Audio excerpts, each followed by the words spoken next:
नमस्कार दोस्तों, स्वागत है आपका एक्टिव अफेयर्स में। आज हम बात करने वाले हैं कि आखिर भारत यूएन में रशिया के खिलाफ वोट क्यों नहीं डालता और भारत रशिया के संबंधों के बारे में। जैसा आपको मालूम है कि यूक्रेन में रशिया की फौज जमकर बर्बादी कर रही है।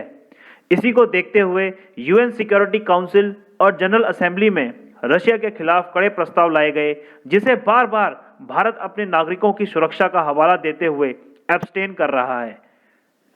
एब्सटेन करने का अर्थ होता है कि वोट ही ना डालना। लेकिन आप सभी के मन में यह सवाल कहीं ना कहीं आता होगा कि भारत जैसा देश, जो कि दुनिया का सबसे बड़ा डेमोक्रेसी है, वो रशिया को दोषी क्यों नहीं ठहराता और अन्य देशों के साथ रशिया के खिलाफ बयान क्यों नहीं देता। एक अंग्रेजी कहावत है, real friend is one who walks in where rest of the world walks out. यानी एक सच्चा दोस्त वही है जो आपके साथ खड़ा रहे जब पूरी दुनिया आपको छोड़ दे। यह कहावत बिल्कुल फिट होती है रशिया इंडिया फ्रेंडशिप के ऊपर। रशिया ने कदम कदम पर भारत का साथ दिया है, आज से नहीं, भारत के आजाद होने से ही। लेकिन इसका सबसे बड़ा एग्जाम्पल 1971 का भारत पाकिस्तान युद्ध है, जब भारत के लिए उस समय का सोवियत रशिया पूरी दुनिया से लड़ गया था।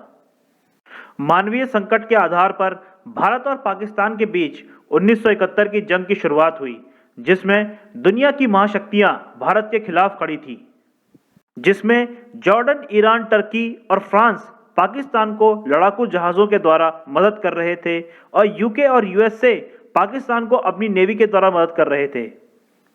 इन सभी देशों ने भारत की घेराबंदी शुरू कर दी थी।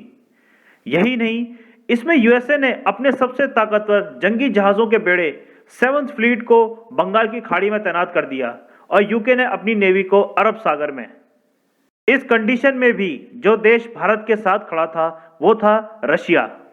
अगस्त 1971 में सोवियत रशिया के प्रेसिडेंट निकिता क्रुश्चेव और तत्कालीन प्रधानमंत्री श्रीमती इंदिरा गांधी जी की लीडरशिप में भारत और सोवियत रशिया के बीच में एक पीस, फ्रेंडशिप एंड कोऑपरेशन नाम की ट्रीटी साइन हुई, जिसका मतलब था यदि भारत पे कोई जंग छेड़ता है तो वो सोवियत रशिया पे जंग मानी जाएगी।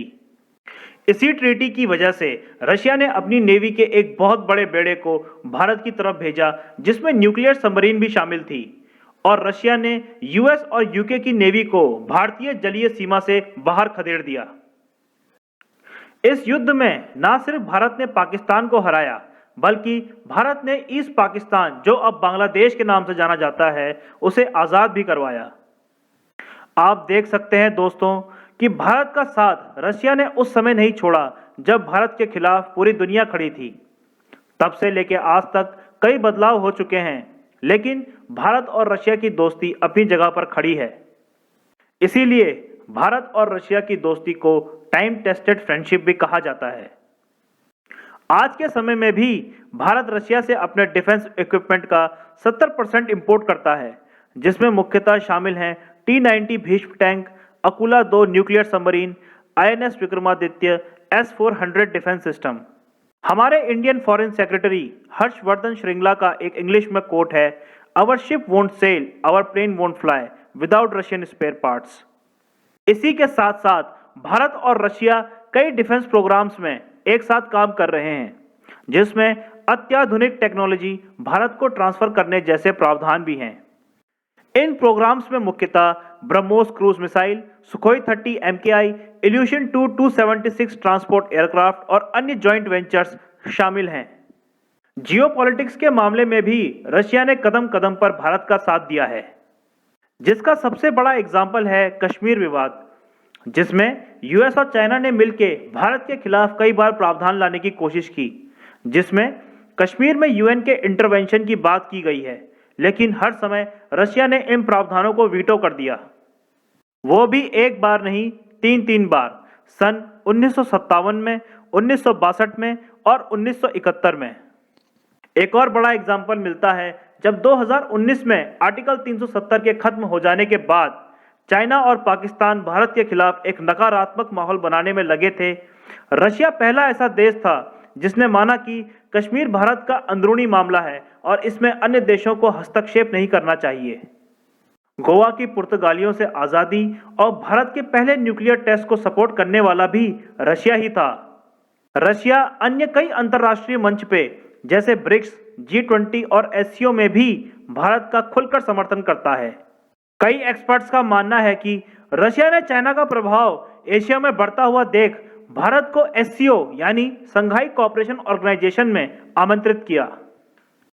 जिस प्रकार धीरे धीरे यूएस का प्रभाव दुनिया में बढ़ता जा रहा है, उसे बराबर करने के लिए भारत का महत्व रशिया के लिए अत्यधिक बढ़ जाता है। रशिया यूक्रेन क्राइसिस भारत और रशिया की दोस्ती के लिए एक बहुत कठिन परीक्षा है। शायद इसीलिए भारत पर सभी यूरोपियन देश और यूएस द्वारा अत्यधिक प्रेशर डाला जा रहा है कि भारत किसी तरह रशिया के खिलाफ वोट कर दे। सारी दुनिया का वोट एक तरफ और भारत का वोट एक तरफ। इसी बीच भारत की रिक्वेस्ट पर खार्किव शहर में युद्ध कुछ समय तक रोकने और रशियन मिलिट्री की मदद से छात्रों को निकालने के लिए भी रशिया सहमत हो चुका है, जहां खार्किव से छात्रों को रशिया भेजा जाएगा और वहां से उन्हें भारत सरकार द्वारा इवैक्यूएट किया जाएगा। लेकिन भारतीय एयरफोर्स के वाइस चीफ के द्वारा दिया गया एक बयान सारी कहानी साफ कर देता है। उनका कहना है कि सिचुएशन काफी जटिल है, लेकिन रशिया के साथ संबंध जारी रहेंगे। इसी बयान से पता चलता है कि रशिया को लेकर भारत की नीति क्या रहने वाली है। दोस्तों, मैं आपसे जानना चाहूंगा कि ये सारे इंफॉर्मेशन सुनने के बाद आपकी क्या राय है? क्या भारत को इसी तरह न्यूट्रल स्टांस रखना चाहिए या फिर रशिया का साथ छोड़कर अन्य देशों के साथ रशिया की आलोचना करनी चाहिए? दोस्तों, आशा करता हूं आपको मेरा वीडियो अच्छा लगा होगा और इन्फॉर्मेटिव लगा होगा। अगर अच्छा लगा हो तो लाइक कर दें, शेयर कर दें और सब्सक्राइब जरूर करें। Thank you for watching the video.